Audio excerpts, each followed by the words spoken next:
All right. It says it's recording now. So this is actually a really easy process. So what I do to get the different sections is I just get, I start out with my, I guess, baseline Discover report. And I've got two of them here. I've got one from October 28th, which is the first one that we did this semester, or for spring semester. And then I got the one from today. And so what I do is I'll create a new Excel document, and I'll call it new sections. Okay, so I opened that up. Hopefully this won't be too hard to see.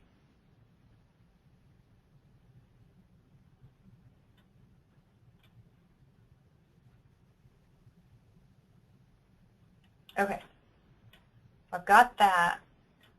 I don't know why it doesn't want me to enable editing. Okay, so I've got that. And then I open up my old Excel document. And I just copy the course ID, the section ID, and the CRN.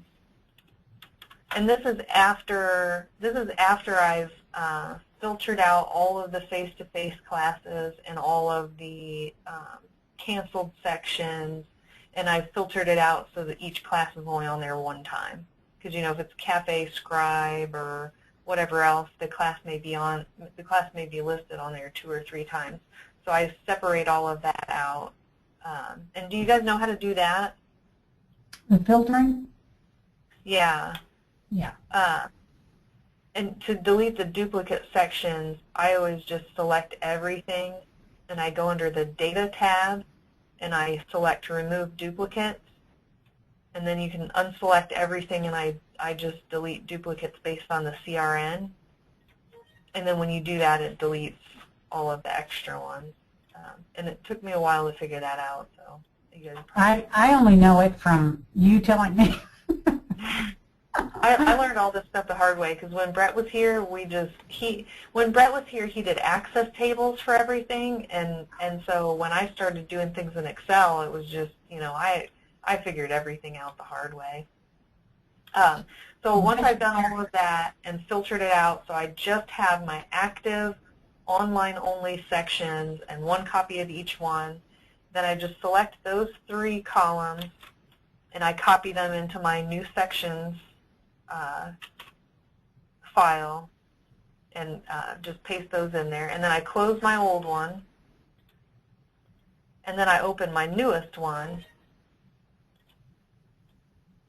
and I select the same 3 columns in that one, and I copy those.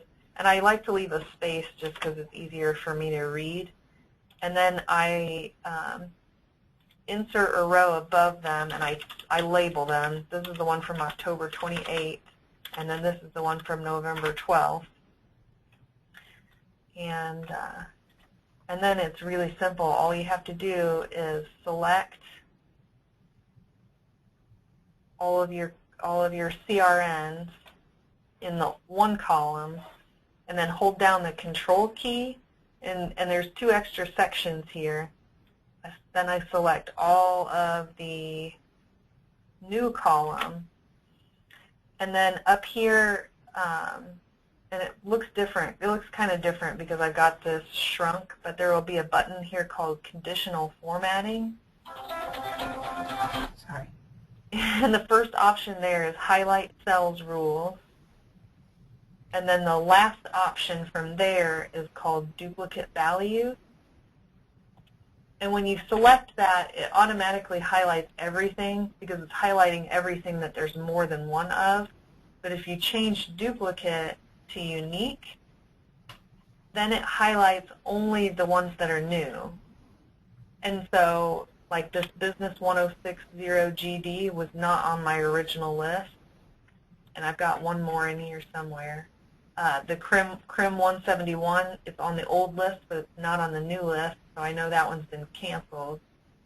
And then I've got History 112 that's new, HLHS 111. So it just highlights anything that's on one list that is not on the other. So then I can identify my new sections really easy, and I can also see which of the old sections have been canceled, so I can take those out. Because we copy the whole spreadsheet into a Google Doc, into a Google spreadsheet, and we work on it from there. That way, Christian and I both have access to it, and Nikki, when she's here, she has access to it. And then if we want to work on it from home, which we hardly ever do that, but if we wanted to work on it from home, we could get to it from there. It used to be that we would take an Excel document and we would split it up, and each of us would take a half. But then if I finish mine and Christian's not done with his yet, I can't help him with his because I don't have his list. But with the Google Drive, one of us will start from the top and the other will start from the bottom, and we'll just work our way in. And so using this spreadsheet separately, then we can figure out which sections need to be added to that spreadsheet and which ones need to be deleted.